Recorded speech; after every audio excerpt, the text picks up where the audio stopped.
بسم اللہ الرحمن الرحیم۔ السلام علیکم دوستو، امید ہے آپ سب خیریت سے ہوں گے۔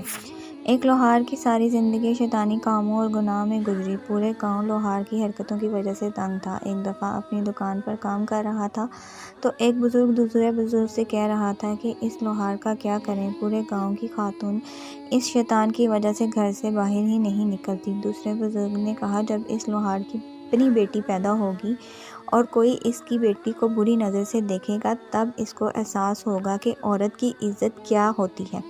دونوں بزرگوں کو پتہ نہیں تھا کہ لوہار یہ سب باتیں سن رہا تھا۔ جب لوہار نے بزرگ کی باتیں سنی تو اس کے دل پر گہرا اثر کر گئی۔ اس نے اسی وقت احساس ہو گیا میں کس کام میں پڑ گیا تھا۔ اس نے اسی وقت اپنی دکان بند کی اور ندامت کے آنسو بہاتے ہوئے مسجد کی طرف دوڑا۔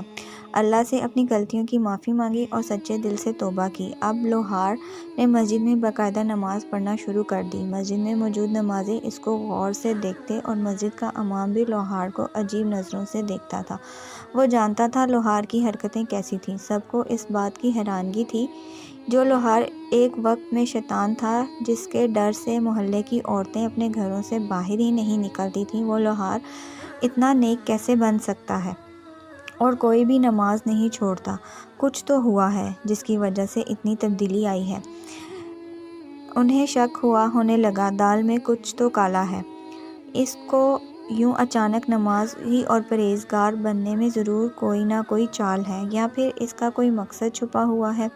جب سے لوہار نے سچے دل سے توبہ کی تو اس کا کاروبار کم ہونے لگا، لیکن اس نے ہمت نہیں ہاری۔ اس نے مزید محنت کرنا شروع کر دی۔ گاؤں کی عورتیں جب اپنے گھر سے باہر نکلتی تھیں تو عورتیں بھی دیکھ کر حیران ہوتی تھیں کہ لوہار اب پہلے جیسا نہیں رہا، اس کو تو اب کام سے فرصت بھی نہیں، وہ اب کسی کو بھی نظر اٹھا کر نہیں دیکھتا۔ لوہار کے گاہک آنا بند ہو گئے، اسے اپنی دکان بند کر دی اور مزدوری کرنے لگا۔ دن بھر کی مزدوری کے بعد اسے بہت تھوڑا موازنہ ملتا، لیکن اسے کم موازنہ ملنے کے باوجود اللہ کا شکر ادا کرتا اور گھر چلا جاتا۔ اس کی ایک قریبی دوست نے اس سے کہا، پہلے تو تم بہت گنہگار تھے اور تمہارا کام بھی بہت اچھا چل رہا تھا، اب جب کہ تم نے توبہ بھی کر لی ہے اور تمہاری دکان بند ہو چکی ہے، تمہارے حالات پہلے سے بدتر ہو چکے ہیں، کیا تم اس بات کا یقین ہے کہ تمہاری توبہ قبول ہوئی ہے یا نہیں؟ لوہار نے جب اپنے دوست کی بات سنی تو وہ خاموش رہا اور کچھ بھی نہیں بولا۔ اگلے دن لوہار صبح کی نماز ادا کر کے مزدوری کی تلاش میں نکلا، مگر اسے کہیں بھی مزدوری نہیں ملی۔ دوسرے دن پھر تلاش میں نکلا تو دوسرے دن بھی یہی حال رہا، حتیٰ کہ کئی دن گزرنے کے بعد اور اسے کہیں مزدوری نہیں ملی۔ نوبت یہاں تک پہنچ گئی کہ فاقے کرنے پڑ گئے۔ کئی دنوں تک ایسا ہوتا کہ لوہار دن میں صرف ایک وقت کا کھانا کھاتا اور کئی راتیں وہ بغیر کھائے پیے ہی سو جاتا۔ ایک دن لوہار پریشانی کی حالت میں زمین پر بیٹھا تھا کہ مسجد کا امام لوہار کے سامنے سے گزرا۔ مولوی نے لوہار کو غور سے دیکھا۔ مولوی کو معلوم ہو چکا تھا کہ لوہار فاقوں میں ہے۔ مولوی نے کہا، اللہ نے تمہاری توبہ قبول ہی نہیں کی، ورنہ تم یوں ذلیل و خوار ہو رہے ہوتے۔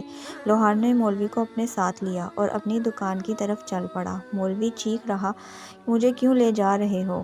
مگر لوہار نے اس کی بات نہ سنی۔ لوہار اسے اپنی دکان میں لے آیا اور لوہے کے تختے پر لٹکا دیا اور آگ سے ہتھوڑا گرم کرنے لگا۔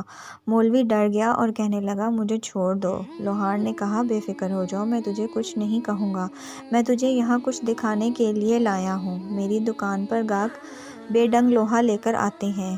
کوئی گاہک کہتا ہے کہ مجھے تلوار بنا دو، کوئی کہتا ہے مجھے خنجر بنا دو۔ میں لوہا گرم کرتا ہوں، اپنے ہتھوڑا بھی آگ پر گرم کرتا ہوں۔ میں بے ڈھنگ لوہے کو ان کی مبتولا شکل میں لانے کے لیے ہتھوڑے پر ضرب لگاتا ہوں۔ بے ڈھنگ لوہے آگ کی تپش اور ہتھوڑوں کی ضرب برداشت کرتے ہیں تو اس سے مبتولا شکل حاصل ہو جاتی ہے، اور جو لوہا ہتھوڑے کی ضرب برداشت نہیں کر پاتا تو میں اسے کباڑ خانے میں پھینک دیتا ہوں۔ اللہ کی راہ میں یہ تکلیف منظور ہے۔ میں اس بات پر راضی ہوں کہ آزمائشوں کے ہتھوڑے کھاؤں اور فاقوں کی تپش سہ لوں۔ شاید اس طرح میں اس مبتلا شکل میں آ جاؤں گا جس شکل میں اللہ تعالیٰ مجھے ڈھالنا چاہتے ہیں۔ بس میری یہی دعا ہے کہ اللہ مجھے بیکار سمجھ کر کباڑ میں نہ پھینک دے۔ یہ کہہ کر لوہار کی آنکھوں سے آنسو جاری ہوئے اور مولوی بھی لوہار کی باتیں سن کر رونے لگا اور لوہار سے معافی مانگنے کہ میں تمہیں غلط سمجھ رہا۔ اللہ کی راہ میں آنے والی مشکلیں دراصل ہمیں آخرت کی سختی سے بچانے کے لیے ہی ہوتی ہیں۔ یہ تو اللہ تعالیٰ کی آزمائش ہوتی ہے جس سے گزر کر انسان اس شکل میں آ جاتا ہے جس شکل میں اللہ ان کو دیکھنا چاہتا ہے۔ بس دعا یہ کرنی چاہیے کہ اللہ اس آزمائش میں نہ ڈالے جس میں پورا اترنے کی طاقت نہیں۔ اللہ تعالیٰ سے دعا ہے کہ وہ ہم پر نرمی اور رحم فرمائے۔ آمین۔